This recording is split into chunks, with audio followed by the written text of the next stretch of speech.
Të nderuar teleshikues, përshëndetje, do të jemi bashkë në këtë edicion informativ këtu në Drita Televizion, ju njohim me zhvillimet e ditës. Gjatë një takimi me qytetarët në Gjirokastër, kryeministri i vendit Edi Rama foli për objektivat e qeverisë në mandatin e ardhshëm, duke vendosur theksin tek rritja e pensioneve. Ai premtoi që pensioni minimal do të arrijë 200 euro, ndërsa maksimali në 400 euro, duke cilësuar këtë si një plan të realizueshëm në bashkëpunim me ekspertë vendas dhe ndërkombëtar. Kryeministri Edi Rama ka zhvilluar një takim me pensionistët në Gjirokastër, ku ndau objektivat për rritjen e pensioneve gjatë mandatit të 4 të qeverisë. Ai deklaroi se plani ndërtuar me ekspertizë vendase dhe ndërkombëtare synon një pension minimal prej 200 eurosh dhe një mesatar për të siguruarit në nivelin e 400 eurove. Pavarësisht se ke punuar, s'ke punuar, ke bërë, pensioni minimal të jetë 200 euro, dhe të arrijmë që për të siguruarit të kemi një pension mesatar 400 euro. Rama akuzoi kundërshtarët politik se flasin për llogari dhe u premtojnë qytetarëve shifra të pamundura vetëm për të mbledhur vota. Të tjerat, këto që ju thonë, janë të gjitha rruga drejt Humnerës. Ose sepse nuk e kam problem rrugën drejt Humnerës, dhe ju e dini shumë mirë, kush nuk e ka problem rrugën drejt Humnerës, e keni shumë të qartë, e njihni mirë, nuk din çfarë flasin, dhe thonë hajde, ta haj kush ta haj, ta besoj kush ta besoj, që ne do t'i bëjmë pensionet kështu, do t'i bëjmë pensionet ashtu, e pastaj të marrim të kapim në një vot të shkojmë në parlament. Ai shtoi se marrëveshja me Grishin për njohjen e kontributeve është e vështirë, por antarësimi në Bashkimin Evropian do të zgjidhë automatikisht çdo çështje. Ne nuk e dim sa mund të zgjasë negociata me Greqin, por ne dimi që në momentin që ne hymë Bashkimin Evropian dhe që shqiptarët marrin pasaportën, flas për probleme letrash, jo leja e qëndrimit, jo leja e punës, jo ma dha lejen, jo s'ma dha lejen, jo do shkoj te prefektura, jo da fendikoj, jo ky, jo ai, mbarojnë të tëra. Në një komunikim të drejt për drejt me qytetarët, Rama u rikthye te polemikat me opozitën, duke përshkruar votuesit opozitar si politikisht autik dhe lideri si bufi kënetës, një term që sipas tij është metaforik. Unë e them si metaforë, kuptohet, nuk është një raport klinik, se për mua kush shkon në kënet është gjysmak, do më të zgjedhësh midis BE-s dhe kënetës. Kënetën do nuk je mirë, politikisht je autik, nuk je mirë, populli është i smur. Ai nënvizoi se nuk ka ndërmend të përfshihet në debate me liderin aktual të opozitës, duke e cilësuar si një figurë në rrëshqitje politike.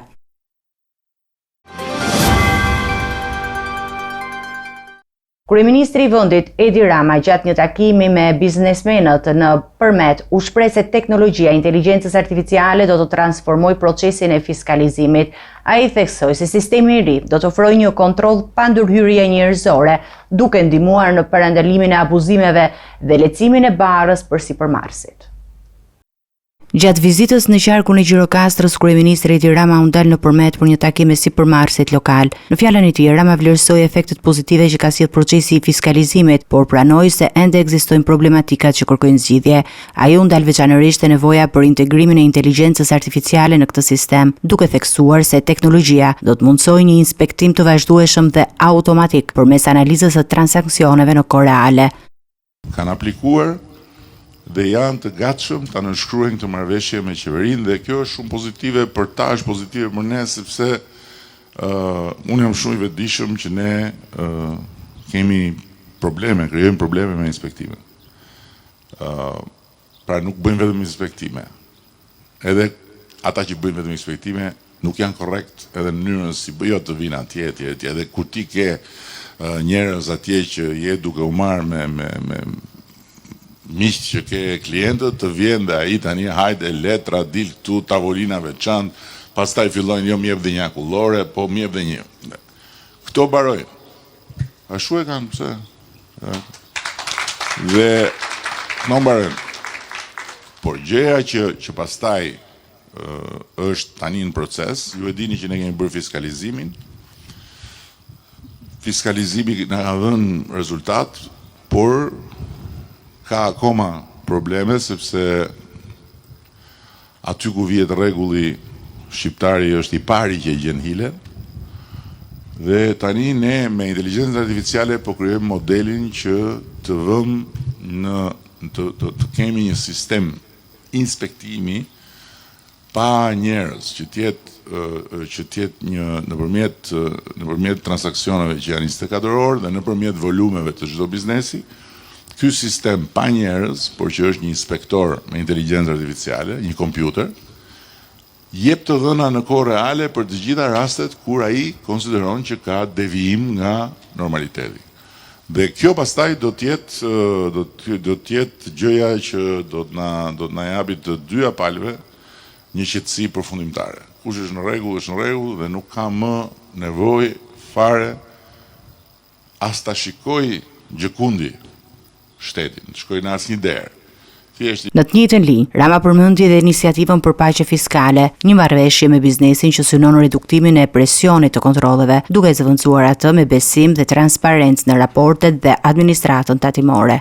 Dhe cili është përfitimi i asaj paqes? Është që të gjithë elementet e paqes shoqërohen me një gjë: kush e pranon paqen, merr në shkëmbim që nuk ka më kontrolle të asnjë lloji natyre, nuk kanë më të drejtë inspektorët të shkojnë. Ai lokal, ai biznes do ketë një stamp, do ketë një shenjë që është në sistemin e paqes fiskale. Dhe aty nuk hyn dot njeri për të bërë kontrolle etj.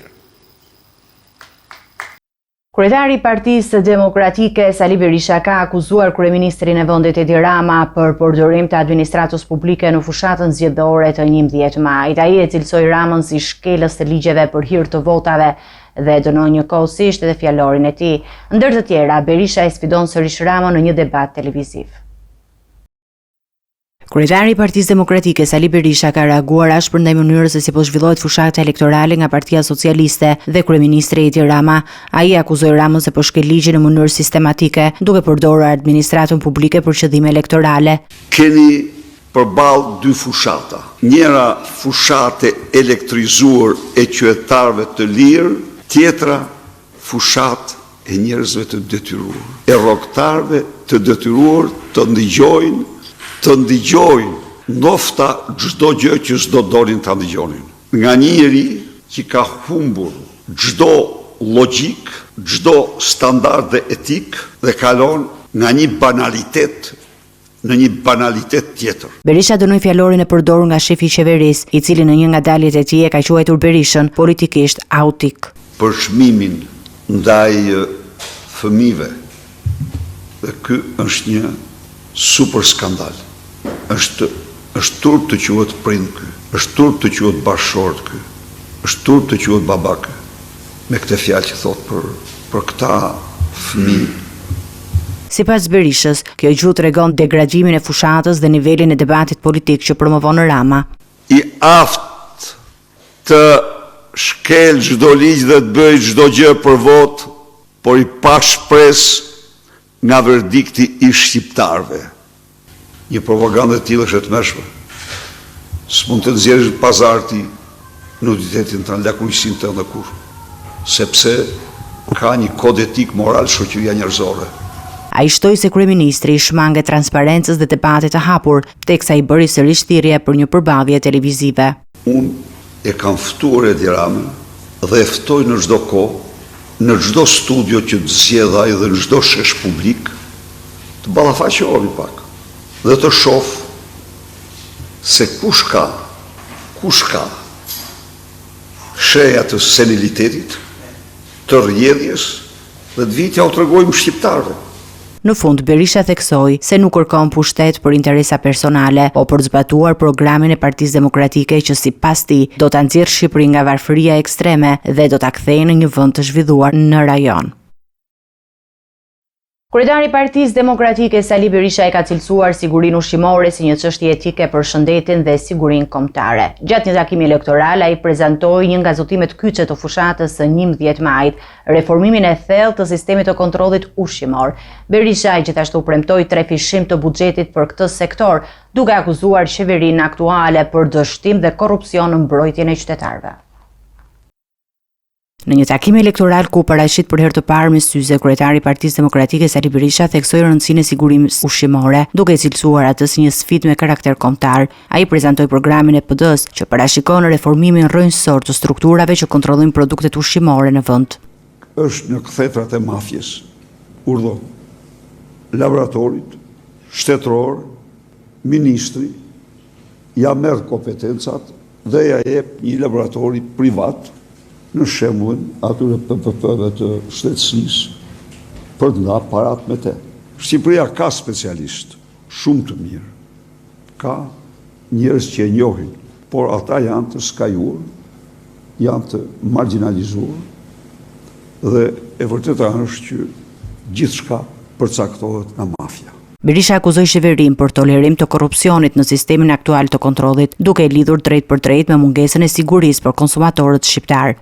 Është e domosdoshme, ky duhet të jetë një sektor qendror në fushën e sigurisë kombëtare. Pra, jo vetëm që siguria ushqimore duhet të jetë çështje e sigurisë kombëtare, por duhet të jetë një sektor qendror në këtë fushë. Në këtë kuadër, ai premtoi trefishim të fondeve publike për sigurinë ushqimore si një hap konkret për të mbrojtur shëndetin e qytetarëve dhe për të rikthyer besimin në institucionet që mbikëqyrin tregun ushqimor.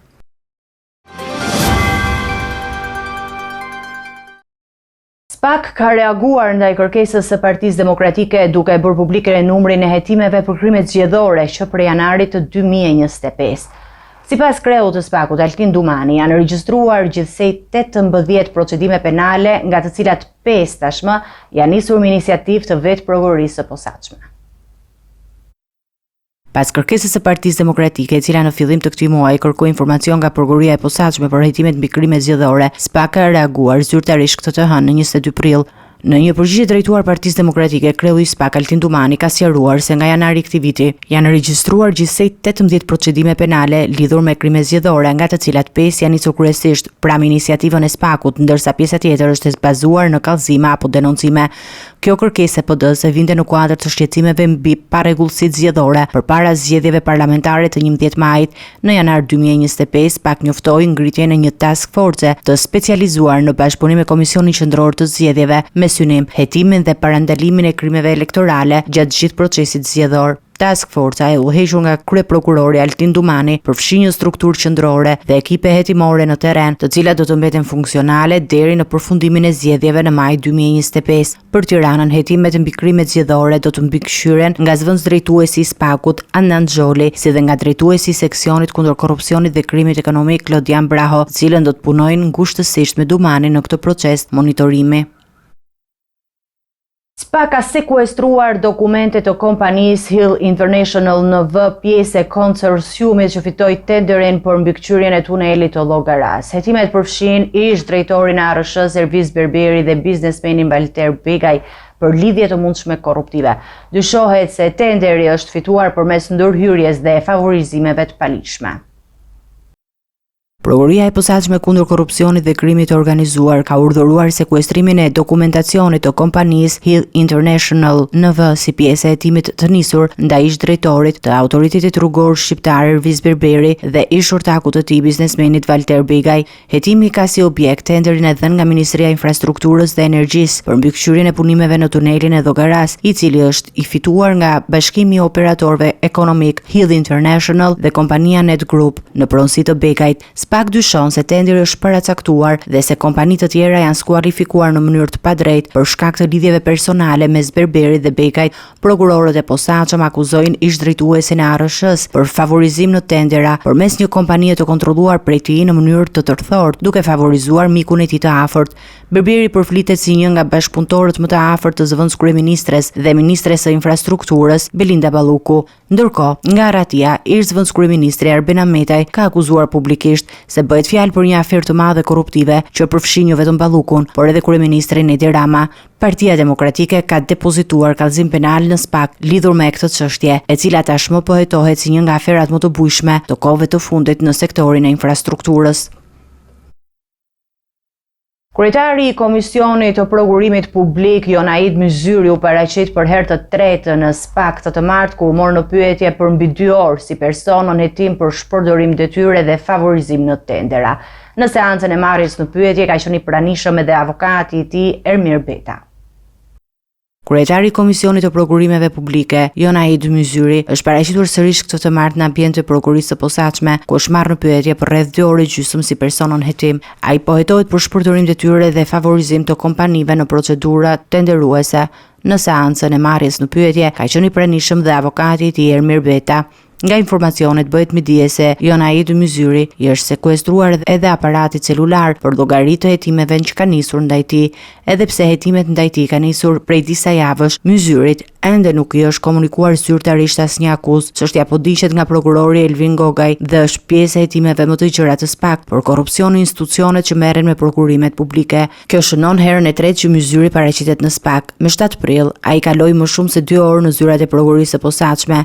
Ai mban postin e kreut të Komisionit të Prokurimeve Publike që prej vitit 2020. Ky komision është organi më i lartë administrativ që shqyrton ankesat për prokurimet publike, koncesionet, partneritetet publik-privat, ankantet, si dhe lejet minerare. Ish ministri i Mbrojtjes Fatmir Mediu ka kundërshtuar gjetjet e akt ekspertimit tekniko-ushtarak në seancën e radhës të zhvilluar këtë të martë për dosjen e Gërdecit. Ai ka theksuar se trajtimi i municioneve ka qenë kompetencë ekskluzive e forcave të armatosura dhe jo e ministrit të Mbrojtjes. Në seancën e zhvilluar të martën në gjykatën e posaçme të krimeve të rënda, ish ministri i Mbrojtjes Fatmir Mediu ka reaguar ndaj gjetjeve të ekspertëve të akt ekspertimit tekniku ushtarak lidhur me tragjedinë e Gërdecit. Mediu ka sqaruar se trajtimi i municioneve ka qenë një kompetencë ekskluzive e forcave të armatosura dhe jo i ministrit të Mbrojtjes, duke u shprehur se çdo vendim i qeverisë ka kaluar përmes një urdhri të ministrit të Mbrojtjes dhe me një udhëzim nga shefi i shtabit përgjithshëm të forcave të armatosura. Mediu ka argumentuar se shoqëria SAAC, që është e angazhuar në procesin e demontimit të municioneve, nuk është përgjegjëse për demilitarizimin e tyre, një proces që synon neutralizimin dhe eliminimin e rrezikut. Ai theksoi se SAAC-ja kishte dështuar të realizonte demilitarizimin, një mangësi që ishte bërë tashmë e ditur edhe nga kompania. Ish ministri shtoi gjithashtu se forcat e armatosura kishin për detyrë mbikëqyrjen e këtij procesi dhe se zyrtar të lartë të forcave të armatosura kishin vizituar objektin në Gërdec dhe nuk kishin zbatuar detyrimet e përcaktuara me vendimin e Këshillit të Ministrave. Sipas Mediut, kjo paraqet një shkelje të rëndë të përgjegjësive të institucionit të forcave të armatosura. Seanca e radhës do të vijojë për të shqyrtuar këto pretendime dhe për të nxjerrë përfundimet përkatëse mbi përgjegjësit në këtë tragjedi. Apeli i posaçëm ka lënë që Eliza Mbakgjonin dhe Arnold Rokajn të arrestuar për sulmin kibernetik ndaj SPAK. Ata dyshohet se kanë hakeruar emailet e prokurorëve dhe shpërndar informacione tek individ të tjerë. Sulmi ndodhi në 12 mars, ndërsa SPAK ka siguruar që nuk është deportuar në sistemin e sigurisë. Apeli i posaçëm ka vendosur që Mbakgjoni dhe Arnold Rokaj dy të arrestuar për sulmin kibernetik ndaj SPAK-ut të qëndrojnë në qelin deri në përfundim të hetimeve. Gjoni është zyrtar i burgut Vlorës dhe Rokaj ish punonjës i IMT-s. Akuzohen për hakerimin e emailëve të disa prokurorëve dhe shpërndarjen e informacionit të vjedhur të persona të tjerë. Sulmi kibernetik ndodhi në 12 mars dhe SPAK reagoi një ditë pas ngjarjes, duke sqaruar se hakerat arritën të merrnin të dhëna nga adresat e emailëve, por nuk mundën të deportojnë në sistemin e brendshëm të sigurisë apo të rrjedhin dosje hetimore. Arrestimi i të dyshuarve u realizua brenda 24 orësh nga ngjarja dhe gjatë hetimeve janë sekuestruar pajisje dhe skedar të shkarkimit. Informacionet e vjedhura u shpërndan te individ të tjerë, përfshirë 2 gazetar, ish kreun e burgjeve Agim Ismaili dhe Dritan Palnikaj, sekretari i përgjithshëm në Ministrinë e Bujqësisë. Në këtë moment hetimet vijojnë për të zbardhur tërësisht lidhjet e mundshme mes grupeve të përfshira dhe pasojat që mund të kenë këto ndërhyrje kibernetike ndaj sistemit të drejtësisë në Shqipëri. Kjo ngjarje ka ngritur shqetësim të madh për sigurinë e informacioneve të ndjeshme dhe pasigurinë e institucioneve shtetërore përballë kërcënimeve të tilla.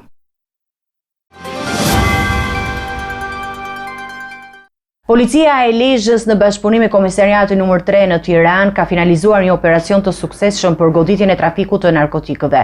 Shtetasi Mir Ndoj është arrestuar pas disa ditësh në kërkim, ndërsa po udhtonte në taksi në kryeqytet. Ai dyshohet të ketë transportuar 34 kg kanabis sativa në bashkëpunim me një tjetër person, të cilin policia arrestoi në flagrancë. Policia e Lezhës në bashkëpunim me Komisariatin numër 3 në Tiranë ka finalizuar një fazë të re të operacionit të koduar Vakumi, një operacion për goditjen e aktiviteteve kriminale në fushën e narkotikëve. Gjatë këtij operacioni u arrestuan në Tiranë shtetasi Mirndoj, banues në Lezhë, i shpadur në kërkim për një ngjarje të ndodhur 5 ditë më parë në fshatin Balldre. Në këtë ngjarje Ndoj dyshohet se ka transportuar rreth 34 kg lëndë narkotike, të dyshuar si kanabis sativa, në bashkëpunim me një tjetër shtetas i cili u arrestua në flagrancë. Gjatë ndërhyrjes së policisë, Ndoj arriti të largohej duke përfituar nga njohja i terrenit dhe errësira. Hetimet kanë treguar se Ndoj dhe bashkëpunëtorët e tij janë pjesë e një grupi kriminal që merret me kultivim, prodhim dhe shpërndarje të lëndëve narkotike në qarkun e Lezhës. Operacioni Vakumi vazhdon dhe strukturat të tjera të policisë janë angazhuar në kërkim të personave të tjerë të shpadur në kërkim të përfshirë në këtë rrjet kriminal. Do të ecim me të tjera informacione, do të kalojmë në zhvillimet nga rajoni. Seanca konstituive e Kuvendit të Kosovës është ndërprerë për herë të katërt duke shtyrë procesin për të mërkurën. Partitë politike, veçanërisht Lëvizja Vetëvendosje dhe partitë opozitare, kanë fajsuar njëra tjetrën për ngërçin, duke vënë në rrezik konstituimin e Kuvendit dhe stabilitetin politik të vendit. Seanca konstituive e Kuvendit të Kosovës, e cila filloi më 15 prill, është ndërprerë për herë të katërt këtë të hënë, duke shtyrë procesin për të mërkurën në orën 10:00. Pavarësisht se Lëvizja Vetëvendosje doli fituese e zgjedhjeve parlamentare të 9 shkurtit, së bashku me partitë tjera si Partia Demokratike e Kosovës, Lidhja Demokratike e Kosovës dhe Alianca për Ardhmërinë e Kosovës, ka pasur bllokime të vazhdueshme në arritjen e një marrëveshje për formimin e strukturave drejtuese të Kuvendit. Këto palë kanë fajsuar njëra tjetrën për ngërçin institucional që ka bllokuar përfundimin e konstituimit. Nëse kjo situatë vazhdon, partitë politike mund të rrezikojnë që Kuvendi të mbetet i bllokuar dhe vendi të futet në një ngërç institucional. Sipas ekspertëve të çështjeve politike, Lëvizja Vetëvendosje dhe partitë opozitare duhet të arrijnë një kompromis për të zhbllokuar situatën. Sipas rregullores së Kuvendit të Kosovës, çdo ndërprerje e seancës konstituive nuk mund të zgjasë më shumë se 48 orë. Në rast se zvarritjet vazhdojnë, vetëm presidentja e Kosovës, avokati i popullit, Kuvendi i Kosovës ose një grup deputetësh kanë të drejtën të drejtohen në gjykatën kushtetuese për të kërkuar një zgjidhje. Përveç kësaj, Lëvizja Vetëvendosje ka bërë thirrje që grupet politike të thirren për të arritur një marrëveshje dhe të vazhdojnë me konstituimin e Kuvendit. Ata kanë theksuar se, nëse nuk arrihet një pajtim, Kuvendi mund të shpërndahet dhe vendi mund të shkojë në zgjedhje të reja. Tensionet mes palëve politike rrezikojnë të thellojnë krizën, duke lënë vendin pa një strukturë qeverisëse të qëndrueshme.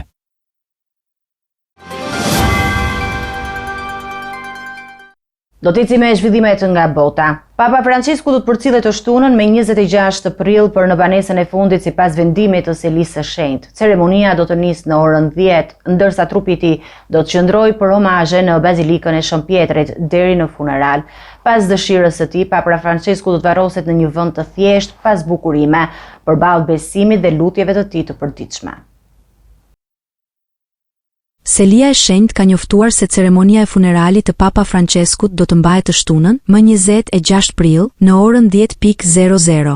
Trupi i Papës do të vendoset të mërkurën për homazhe në Bazilikën e Shëmpjetrit, ku do të qëndrojë deri në momentin e funeralit. Papa Francesku kishte kërkuar që të varrosej në një arkivol të thjesht druri, përkundër traditës që parashikon përdorimin e arkëmorteve të gdhendura dhe të materialeve të veçanta për papët. Në amanetin e tij të shkruar para 3 vitesh, Papa kishte kërkuar që varri i tij të mos ndodhej në guvat në Bazilikën e Shëmpjetrit, por në kompleksin e Bazilikës Santa Maria Maggiore, një prej 4 kishave më të mëdha papale të Romës, ku ai lutej çdo të diel.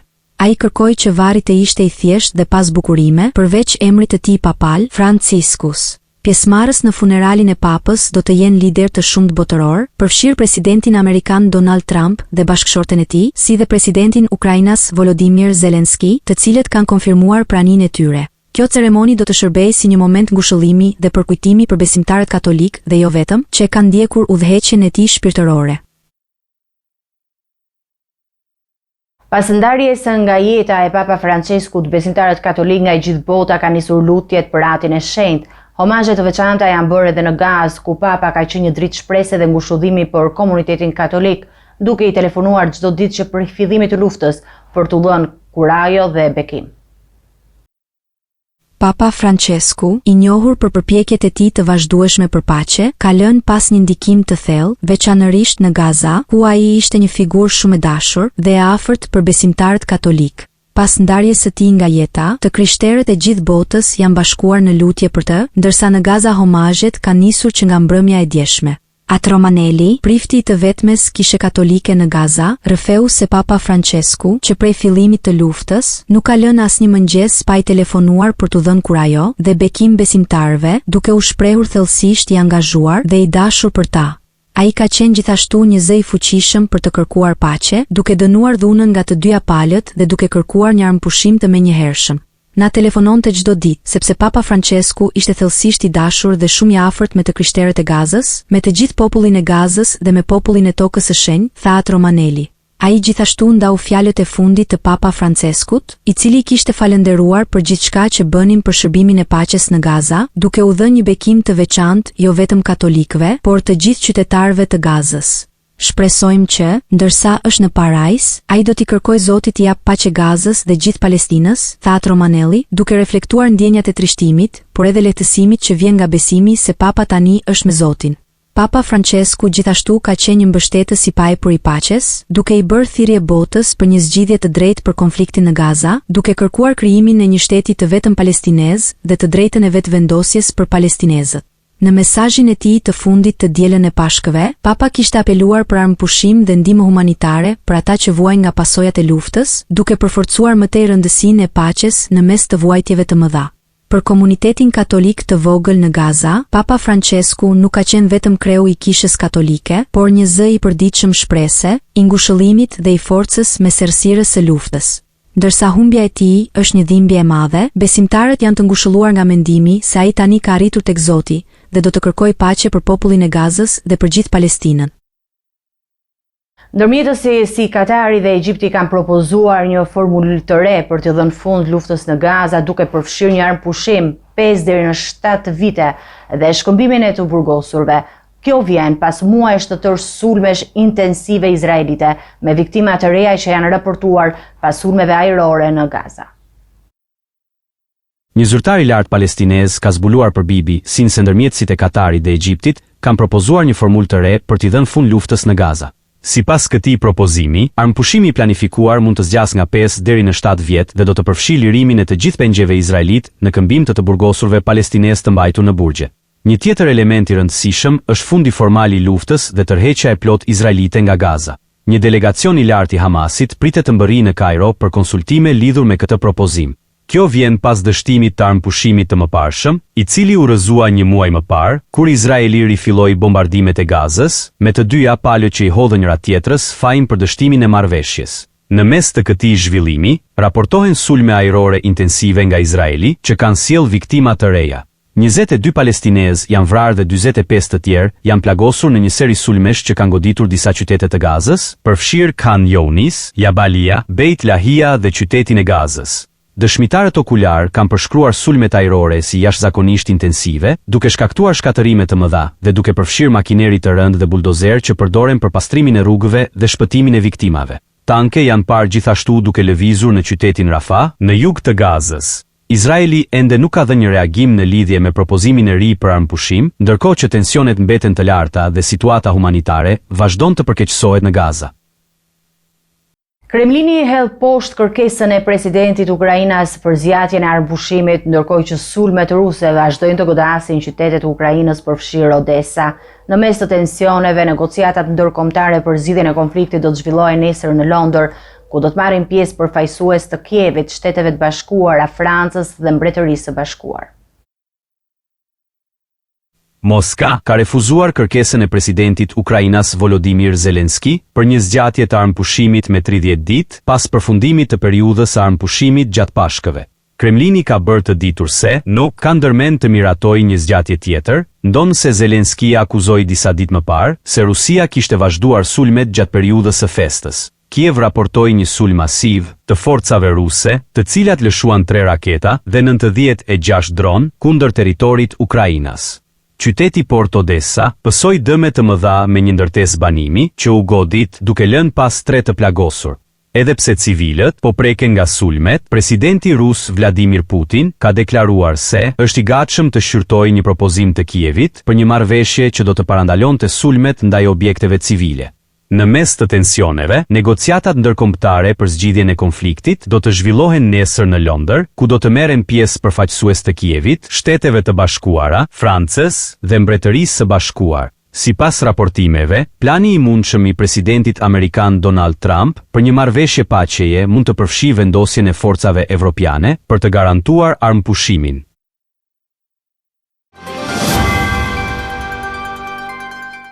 Do të njihemi me parashikimin e motit.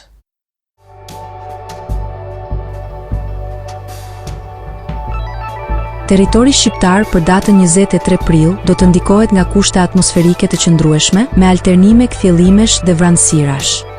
Në përgjithësi, moti do të jetë i ngrohtë dhe i këndshëm në të gjithë vendin. Temperatura minimale pritet të zbresë deri në 11 gradë Celsius, ndërsa ajo maksimale pritet të arrijë deri në 29 gradë Celsius, veçanërisht në zonat e ulta perëndimore.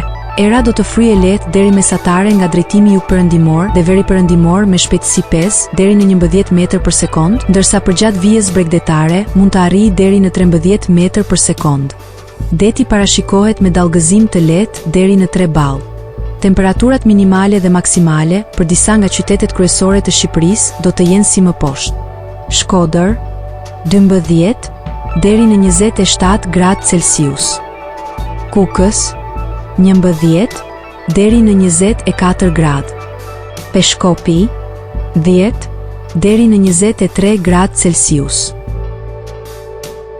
Tiranë 13 deri në 28 gradë. Durrës 13 deri në 27 gradë. Kavaj 13 deri në 27 gradë. Elbasan 13 deri në 27 gradë Celsius. Berat 13 deri në 28 gradë. Korç 10 deri në 22 gradë. Vlorë 15 deri në 26 gradë Celsius. Gjirokastër 14 deri në 28 gradë. Sarand 15 deri në 27 gradë Celsius. Territori i Kosovës për datën 23 prill do të karakterizohet nga mot pjesërisht i vranët, me periudha me diell gjatë paradites dhe mundësi për rreshje të izoluara pasdite në zonat kodrinore. Temperatura minimale do të zbresë deri në 9 gradë Celsius, ndërsa ajo maksimale do të arrijë deri në 24 gradë Celsius. Era do të fryejë lehtë deri mesatare nga drejtimi juglindor me shpejtësi mesatare prej 6 deri në 10 metër për sekond, me intensifikime të herpashershme në zonat e izoluara. Temperaturat minimale dhe maksimale për disa nga qytetet kryesore të Kosovës do të jenë si më poshtë. Mitrovica 10 deri në 22 gradë Celsius. Podujev 10 deri në 21 gradë. Skënderaj 10 deri në 21 gradë Celsius. Pej 11 deri në 23 gradë. Prishtinë 10 deri në 23 gradë Celsius. Gjakov 11 deri në 23 gradë. Malishev 11 deri në 22 gradë. Gjilan 10 deri në 22 gradë. Ferizaj 10 deri në 22 gradë Celsius. Kaçanik 11 deri në 21 gradë Celsius. Suharek 11 deri në 22 gradë. Prizren 11 deri në 23 gradë Celsius. Të nderuar televizionistë, kemi mbritur në fund të edicionit informativ. Ju faleminderit për përmendjen tuaj. Bashkë do takojmë në edicione të tjera. Deri atëherë, miru takofshim.